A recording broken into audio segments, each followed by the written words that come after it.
The White House has now fired a State Department spokesman who put out a statement this morning defending the secretary's work and expressing surprise at how the secretary found out. His name is Steve Goldstein. He's the Undersecretary of State for Public Diplomacy, and he has been fired. He is the official, we read you a statement a short time ago, who put out a statement saying the secretary had every intention of remaining in the job. You see the statement there, and it went on to essentially question the president's manners, saying the secretary did not speak to the president this morning and is unaware of the reason for being fired.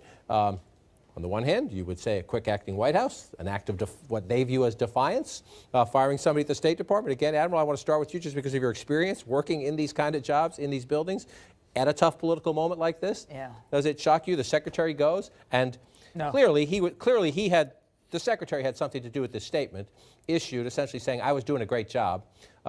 And I don't know why I'm being fired, and I don't like how I was fired. And now the guy who put it out under his name is gone too. Right, but there was long simmering tensions, I think, between Mr. Goldstein and White House officials. He's a political appointee hired in. He came in to really try to revamp the communications process at State, get Tillerson out a little bit more. So he has been, and he's been on the record spokesman for Tillerson, particularly on these trips. He has been seen as sort of Tillerson's voice. And when Tillerson pushes back against the president, it is usually in Steve's name. So it doesn't surprise me that this has actually happened. And look, I can speak from experience. I worked for Secretary Chuck Hagel when he was let go by President Obama. Guess who was out on the street looking for a new job?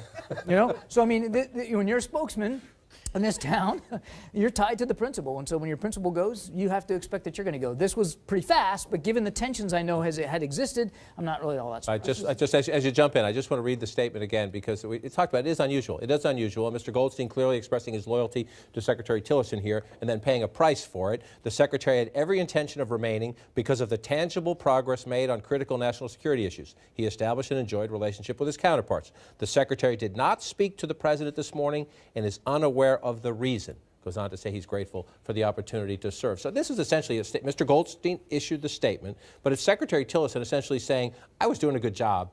I don't know why you fired me, and you really handled it in a lousy way, in my opinion.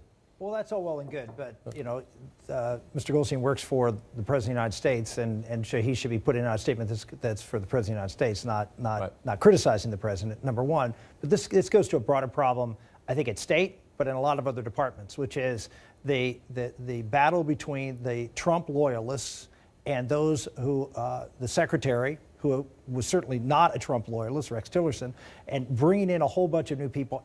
And there was a war going on at State of just throwing all these Trump people out just indiscriminately of the positions. They landed on the beachhead teams. He sent people over there, and systematically Rex Tillerson has just thrown them out.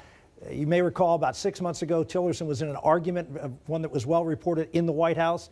It was about staffing at the State Department because of what he's doing and getting rid of all the Trump people. So I think you're going to see a lot more of this in the days ahead of State. Let's go to our senior diplomatic correspondent, Michelle Kosinski. Michelle, it seems like Tillerson was basically told, don't let the door hit you on the way out, and you could really see that in his speech today. Yeah, it's hard to describe how palpable this was, sitting only feet away from him. This is a U.S. Secretary of State, only recently head of Exxon.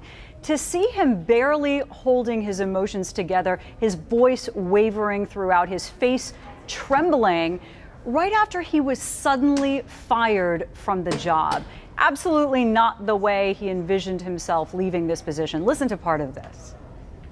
What is most important is to ensure an orderly and smooth transition during a time that the country continues to face significant policy and national security challenges. As such, effective at the end of the day, I'm delegating all responsibilities of the Office of the Secretary to Deputy Secretary of State Sullivan. My commission as Secretary of State will terminate at midnight, March the 31st.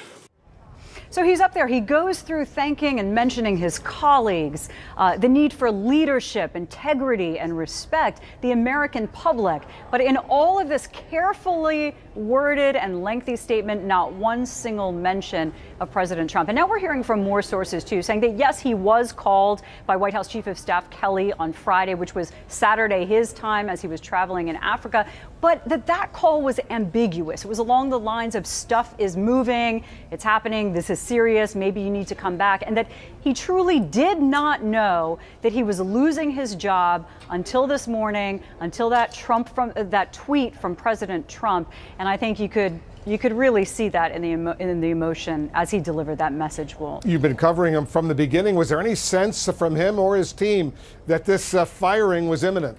No, I mean, the rumbling has been there for months. It reached a head around the holidays before the first of the year, where people at the White House were saying, we're just waiting for Tillerson to punch out, his time's up. But then they seemed to reach some kind of agreement, he and the president. It seemed like things were fine. Yesterday, one of his senior aides was calling him the Secretary of State and talking about his big plans. So while the rumor was there, it seemed like if he was going to leave, it was going to be down the road, at the very least a few months, and on his own terms, Wolf. What's the state of the State Department right now, Michelle? Morale is so low that you hear these stories almost on a daily basis of people who say they cry in their car before work. A woman just last week who's been at the State Department for 2 decades, works in human rights, quit suddenly because she said nobody here cares about human rights. There are dozens of open ambassadorships with no nominee from the White House, about a third of senior management, no nominee,